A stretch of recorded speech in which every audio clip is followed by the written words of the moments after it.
Letting it all fall apart. A talk with Unmani. Yeah, I just wanted to speak a bit about letting it all fall apart. Mm. Yeah, because most of the tension and the effort and the sense of overwhelm and struggle that we have in our lives tends to be about holding it all together in some way, trying our best to not let it fall apart. And we can be afraid that it might all fall apart because we imagine that if life will fall apart, then we will no longer be able to function. We will no longer survive. We will no longer manage. Perhaps we'll feel completely overwhelmed, and the people in our lives will not be able to relate to us, or we'll not be able to relate to them. We will lose our jobs or our positions, that everything depends on us in some way. Yeah. And holding it all together usually means something like controlling, trying our best to control outcomes, to micromanage little details in our daily lives or in people in our lives. Um,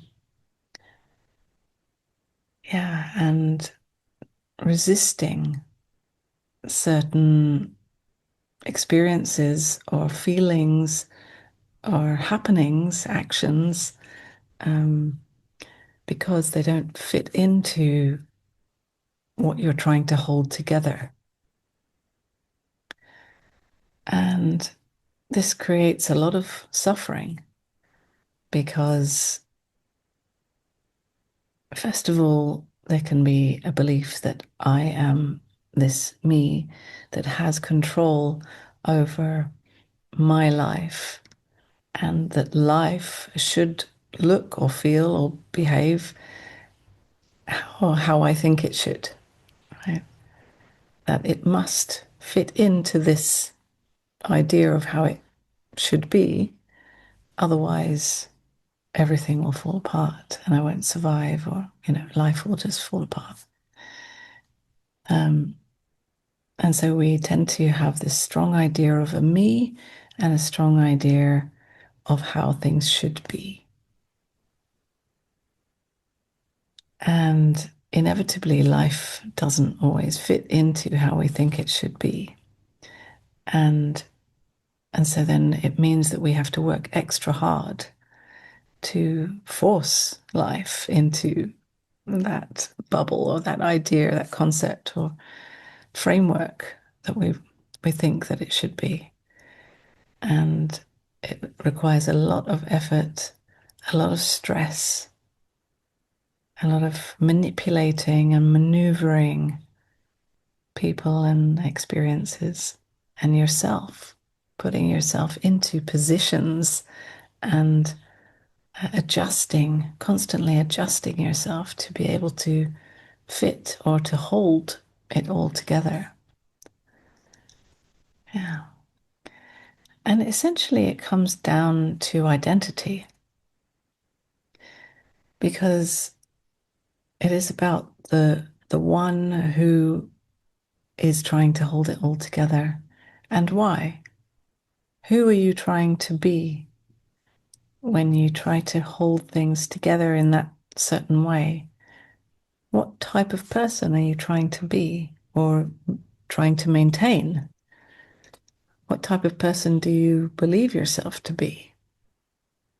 Because the fear of letting it all fall apart or losing control can also be the fear of letting that person that you are trying to be, that identity, fall apart.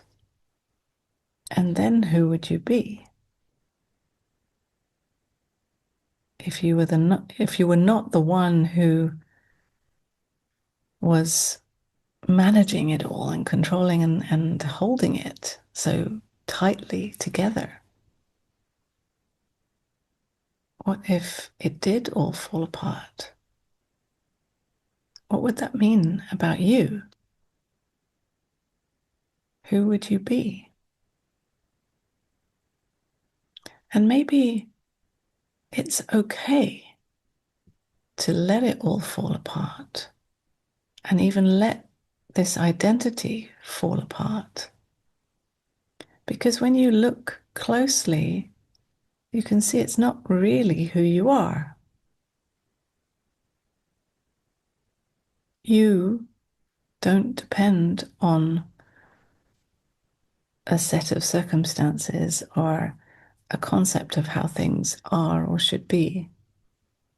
Who you truly are is not that separate me. You're not the story of the one who's holding it together. You are aware of that. You are the openness to it all.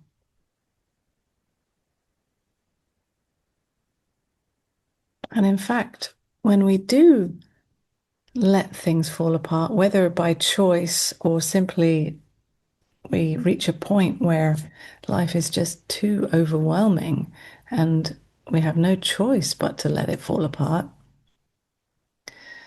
But when it happens, it is often such a gift. Although it can be uncomfortable and painful and scary, at the same time, it can also be a relief that finally we let it go. Finally, we stop trying to spin all those plates and we let them all fall. We let them all collapse. We let ourselves collapse. And that identity that we have tried so hard to maintain can just collapse. And what remains is, first of all, felt sensations. Yes, maybe it's uncomfortable, but that's what's here to be felt. And then also our vulnerability, our openness to life right now in our felt vulnerability, in how broken we are, how broken life appears to be in that moment. This is an opening to who we are, to the ultimate heart that embraces it all. And when life breaks open, this is where we can really start to meet the reality of life, can really meet ourselves as who we really are, not who we've been trying to be. And we can see that it has been a hopeless challenge, endless challenge, to try to hold it all together. And when we let it go, we can come to rest in seeing that life is unfolding as it does. Life is ever changing and moving, and it can never be controlled by a separate me. And in fact, it is such a relief to not have to control it, to simply surrender to life, to let life take care, whatever that looks like, or however that unfolds. It may not be according to your idea of how it should be. It may not be so-called perfect.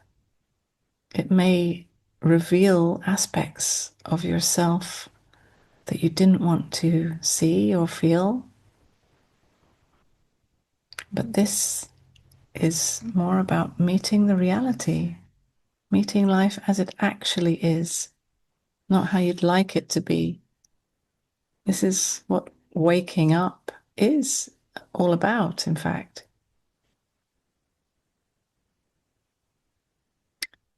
Letting go of who you thought you were and waking up to the truth of who you really are as life itself.